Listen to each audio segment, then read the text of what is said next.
এটা brand new proton হাইপারএক্স smartphone. ফোনটিতে আছে 108 মেগাপিক্সেলের মেইন ক্যামেরা, 50 মেগাপিক্সেলের সেলফি ক্যামেরা, 8GB র্যাম সাথে 128GB স্টোরেজ, 6000 মিলিঅ্যাম্পের ম্যাসিভ ব্যাটারি, 120 হার্জের full HD plus IPS display. তাহলে বলুন তো এই ফোনটির দাম কত হওয়া উচিত? 19,000 বাজেট সেগমেন্টে মার্কেটে এসেছে প্রোটন হাইপারএক্স। কেমন এই ফোন, পারফরমেন্স কেমন, ক্যামেরা কোয়ালিটি কেমন, গেমিং টেস্ট, ব্যাটারি ব্যাকআপ সবই আমরা জানবো। চলুন যাই ভিডিওর মূল অংশে।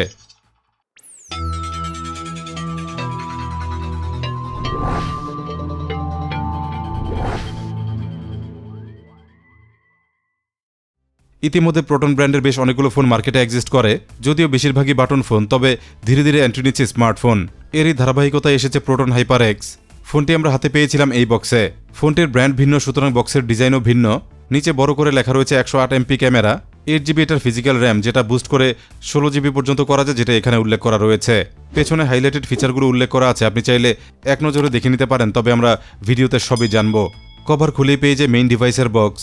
উপরে প্রোটন নামে ব্র্যান্ডিং করা, নিচে বড় করে HX, যেটা হাইপারএক্স মিন করে। বক্সের ভেতরে প্রথমেই পেয়েছি একটি অ্যাক্সেসরি বক্স। ভেতরে পেয়েছি একটি সফট এবং ট্রান্সপারেন্ট টিপিইউ কেস, সাথে একটি ডিসপ্লে প্রোটেকশন ফিল্ম। বেসিক্যালি এগুলোই পেয়েছি অ্যাক্সেসরিজ, সাথে কোনো চার্জার পাইনি। এরপরেই পেয়ে গেছি মেইন ডিভাইসটি, যেটা এভাবেই কভার করা ছিল। আমার হাতের এই ইউনিটটি প্রোটন হাইপারএক্সের ফেদার ব্ল্যাক ভেরিয়েন্ট, কালোর মধ্যে, যেটা দেখতে বেশ সুন্দর এবং স্মার্ট। ডিজাইনে এই ফোনটি টোটালি আলাদা, তবে পেছনে তাকালে হয়তো একটি মডেল আপনার চোখে ভাসতে পারে, যেটা হলো গুগলের পিক্সেল ফোন। হালকা গোল্ড কালার বাম্পের কারণে ফোনটির লুক পাল্টে গেছে, যেটা দেখতে সুন্দর, সাথে বেশ প্রিমিয়াম লাগে। কিছুটা উঁচু এই বাম্পের সাথে ক্যামেরা মডিউলের ফ্রেমটিও সামান্য উঁচু। ফ্ল্যাট সার্ফেসে ফোনটি রাখলে পরিষ্কার বোঝা যায়, ব্যাক প্যানেলটি সার্ফেস টাচ করে না। হাইপারএক্স ফোনটির বডি সম্পূর্ণই প্লাস্টিক বিল্ড, তবে এটা ধরে মোটেও চিপ ফিল হয় না। অনেকটাই বক্সি শেপের ডিজাইন, যেটা হাতে চমৎকার গ্রিপ দেয়, আর দৈর্ঘ্যে বেশি প্রস্থে কম, তাই ধরে রাখতেও সুবিধা হয়। ব্যাক প্যানেলে কালোর মধ্যে ফেদারের মতোই শেড লক্ষ্য করা যায়, এজন্যই কালারটির নাম দেওয়া হয়েছে ফেদার ব্ল্যাক। এটার ক্যামেরা মডিউল দুই ভাগে বিভক্ত, যেখানে এটা হলো প্রাইমারি ক্যামেরা, আর নিচে আরও দুটি ক্যামেরার মতোই দেখা যায়, যেগুলো মূলত সেন্সর। ফোনটির ওয়েট ডিস্ট্রিবিউশন যথেষ্টই ভালো দেখলাম, যেটা এভাবেই ব্যালেন্স করা যাচ্ছিল। মেপে 206 গ্রামের মতো ভর পেয়েছি, আর এ কারণে ফোনটি হাতে নিলে সস্তা ফিল হয় না। ডিসপ্লের চারপাশে 2.5D কার্ভ গ্লাস ব্যবহার করা হয়েছে, এজন্যই ধারালো মনে হয় না, তবে ব্যাক সাইডে কার্ভনেস কম থাকায় কিছুটা শার্প মনে হয়। থিকনেসে বিশেষ কোনো ব্যাপার নেই, আমরা 8.6 মিলিমিটার পেয়েছি, যদিও অফিসিয়ালি ডিক্লেয়ার করা হয়েছে 8.55 মিলিমিটার। ফোনটির ডান পাশে রাখা হয়েছে সাইড মাউন্টেড ফিঙ্গারপ্রিন্ট সেন্সর, যেটা একই সাথে পাওয়ার বাটন। উপরে রয়েছে ভলিউম বাটন সেট, বাম পাশে রয়েছে hybrid dual SIM card slot, সাথে স্পেশাল একটি বাটন রাখা হয়েছে, যেটা আমার কাছে দারুণ মনে হলো, কারণ বাটনটিতে শর্ট প্রেস করে ফোনটি কুইক মিউট কিংবা আনমিউট করা যায়। একই বাটনে লং প্রেসে মুহূর্তে স্ক্রিনশট নিয়ে ফেলা যায়। নিচে রয়েছে টাইপ সি চার্জিং পোর্ট, সাথে রাখা হয়েছে একটি 3.5 মিলিমিটার অডিও পোর্ট, একটি মাইক্রোফোন, সাথে একটি স্পিকার গ্রিল। বাজেট ফোন হলেও এটা রাখা হয়েছে stereo audio system, speaker position নিচে একটি এবং উপরে আরও একটি।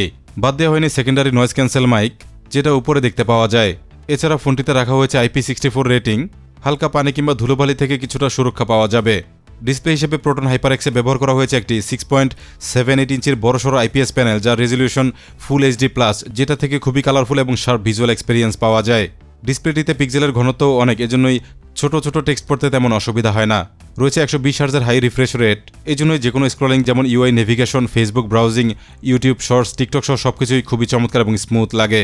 ডিসপ্লেটির প্রোটেকশন হিসেবে ব্যবহার করা হয়েছে আয়রন গার্ড গ্লাস, যা ডিসপ্লেটিকে খুব সহজে স্ক্র্যাচ পড়ে যাওয়া থেকে অনেকটাই সুরক্ষা দেয়। ডিসপ্লেটির টাচ স্যাম্পলিং রেট 240 হার্টজ, আমাদের ব্যবহারে টাচ রেসপন্স খুবই ভালো পেয়েছি। ওভারঅল ডিসপ্লেটিতে তেমন কমতি রাখা হয়নি, বিশেষ করে ফোনটি যে বাজেটে পাওয়া যাচ্ছে। তবে ফ্রন্ট ক্যামেরার জন্য ডিসপ্লেটির পাঞ্চহোল কাটআউট একটু বড় মনে হয়েছে, তবে যেহেতু এখানে 50 মেগাপিক্সেলের একটি সেন্সর আছে, এজন্যই কাটআউটটি কিছুটা বড়। পাঞ্চহোলের এই অংশটিতে আরও আছে ডাইনামিক আইল্যান্ডের মতো ফিচার, কুইক নোটিফিকেশনগুলো এখান থেকে দেখা যায়, আর এই ফিচারটি এখন খুবই জনপ্রিয়, সাথে বেশ কাজের। ডিসপ্লের ব্রাইটনেস বেশ ভালোই, যেটা ইনডোরে ব্যবহার করতে কোনো অসুবিধা হয় না, কিন্তু সরাসরি সানলাইটে গেলে ডিসপ্লেটি কিছুটা স্ট্রাগল করে।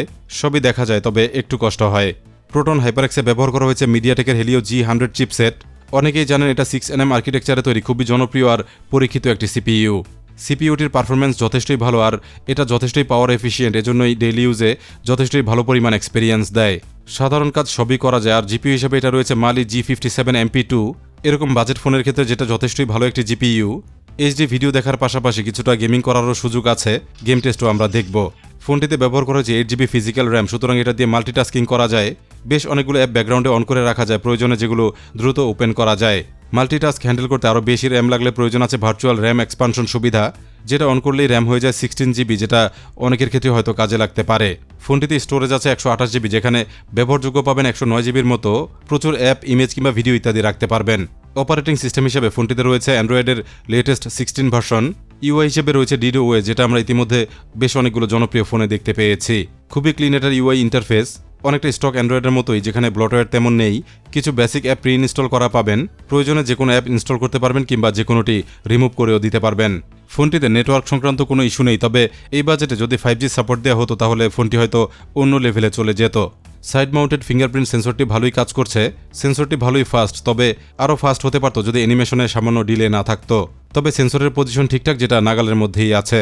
ফোনটি দিয়ে আমরা অনেক রকম গেমিং করছিলাম, ফ্রি ফায়ার ভালোই গেম প্লে করতে পারছিল, খুব একটা ল্যাগ কিংবা ডিলে আমরা দেখতে পাইনি। মিডিয়াম হাই এফপিএসে ভালোই চলে, লং রানেও তেমন সমস্যা করেনি। পাবজি মোবাইল স্মুথ গ্রাফিক্স সাথে হাই এফপিএসে ভালোই খেলতে পারছিলাম, এরকম সেটিংসে তেমন সমস্যার মুখোমুখি হতে হয়নি। তবে কল অফ ডিউটি লং রানে সামান্য ফ্রেম ড্রপ লক্ষ্য করেছি, কিন্তু যদি গ্রাফিক্স কোয়ালিটি লো করা থাকে তাহলে ভালোই প্লে করা যায়। অ্যাসফাল্ট গেম প্লে খুবই স্মুথ ছিল, প্রচুর ভিজুয়াল ইফেক্টেও ভালোই চালাতে পেরেছে। গেম প্লের ক্ষেত্রে অস্বাভাবিক হিটিং ইস্যু আমরা দেখতে পাইনি, তবে হেলিও G100 কিংবা মালি G57 বিশেষ কোনো গেমিং হার্ডওয়্যার নয়। সেটিংস ঠিক করে নিলে গেমগুলো ভালোই চলে, তবে শুধুমাত্র গেমিংয়ের উদ্দেশ্যে এই ফোনটি কেনা যাবে না। প্রোটন হাইপারএক্সে ক্যামেরা সেটআপ কিছুটা অ্যাগ্রেসিভই মনে হলো। প্রাইমারি ক্যামেরাটি 108 মেগাপিক্সেলের, যেটাকে একরকম হিউজ বলা যায়। মেইন সেন্সরে ব্যবহার করা হয়েছে সনির IMX782। ডে লাইটে যেটা থেকে যথেষ্ট ডিটেল ইমেজ পাওয়া যায়, প্রচুর জুম করে ইমেজগুলো দেখতে পারবেন, কারণ ফুল পিক্সেল এক একটি ইমেজের সাইজ হয়ে যায় 12000 বাই 8992 পিক্সেল। ইমেজের ধরন কিছুটা ভিভিড এবং কালারফুল, কিছুটা স্যাচুরেটেড মনে হয়। যারা কালারফুল ইমেজ পছন্দ করেন কিংবা সোশ্যাল মিডিয়া রেডি ইমেজ চান, তারা অনেকেই ক্যামেরাটি পছন্দ করে ফেলবেন। ফোনটি দিয়ে ভিডিও করা যায় সর্বোচ্চ 2K রেজলিউশনে। আমাদের টেস্টে ভিডিওর মান এমন ছিল, আর ক্যামেরায় আছে EIS, অনেকটাই স্টেবল ভিডিও করা যায় যেমনটা দেখতে পাচ্ছেন। নাইট মোড ফটোগ্রাফিতে কিছুটা গ্রেইন এবং ডিটেইলের লস দেখা যায়, তবে নাইট ফটোগ্রাফিতে আপনি যদি স্টেবল হাতে তুলতে পারেন তাহলে এরকম ইমেজ পাওয়া যাবে যেগুলো দেখতে মোটামুটি ভালো এবং ব্যবহারযোগ্য। বলছিলাম সেলফি ক্যামেরায় আছে 50 মেগাপিক্সেলের একটি সেন্সর। ফোনটির এই প্রাইস রেঞ্জে যেটা খুবই আকর্ষণীয় একটি বিষয়। সেলফি ইমেজ যথেষ্টই শার্প আসে, সাথে স্ক্রিন টোনও ভালোই লাগে। বড় সেন্সর, তাই ইমেজগুলো প্রচুর জুম করা যায়, আর ভিডিও কলে যথেষ্টই পরিচ্ছন্নভাবে প্রেজেন্ট হওয়া যায়। পোর্ট্রেট মোডে এজ ডিটেকশনও ভালোই করতে পারছিল। বাজেটের মধ্যে ইউটিউব, ফেসবুক কিংবা ইনস্টাগ্রামে ভালো ফটো কিংবা ভিডিও পোস্ট করতে চাইলে এই ফোনটি ক্যামেরার দিক থেকে বেশ ভালো একটি সাপোর্ট দেয়। প্রোটন হাইপারএক্সে ব্যবহার করা হচ্ছে ম্যাসিভ সাইজের 6000 মিলিঅ্যাম্পের লিথিয়াম পলিমার ব্যাটারি। এই ব্যাটারিতে ফোনটি প্রায় 1.5 দিনের মতো ব্যাকআপ দিতে পারে অনায়াসে, এমনকি হেভি ইউজেও একদিন চলে যায়।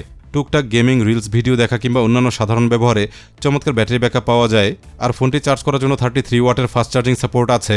প্রায় 1.5 ঘন্টার মধ্যে ফুল চার্জ করে ফেলা যায় যদি ভালো চার্জার ব্যবহার করা হয়। সমস্যা হলো ফোনটির সাথে আমরা কোনো চার্জার কিংবা কেবল পাইনি, যেগুলো থাকলে খুব ভালো একটি প্যাকেজ হয়ে যেত। আপনি যদি একজন সাধারণ ইউজার হন যিনি 6000 মিলিঅ্যাম্পের ম্যাসিভ ব্যাটারি, বড়সড় IPS ডিসপ্লের সাথে ভালো প্রসেসর, সাথে অবশ্যই ভালো ক্যামেরা সেটআপ চান, তাহলে প্রোটন হাইপারএক্স ফোনটি আপনার জন্য হতে পারে ভালো একটি অপশন। চেষ্টা করলাম নতুন ফোন প্রোটন হাইপারএক্স নিয়ে যথাসম্ভব বিস্তারিত বলার। কেমন এই প্রোটন ফোন, আশা করি আপনারা অনেকটাই ধারণা পেয়ে গেছেন। আর এই ছিল আমাদের আজকের ভিডিও। ভিডিওটি ভালো লাগলে অবশ্যই লাইক দিয়ে যাবেন, সাথে চ্যানেলটি সাবস্ক্রাইব করে বেল বাটনটি অন করে রাখবেন। আর যারা ফেসবুকে দেখলেন তারা অবশ্যই পেজটি ফলো দিয়ে সাথেই থাকবেন। ধন্যবাদ সবাইকে ভিডিওটি দেখার জন্য।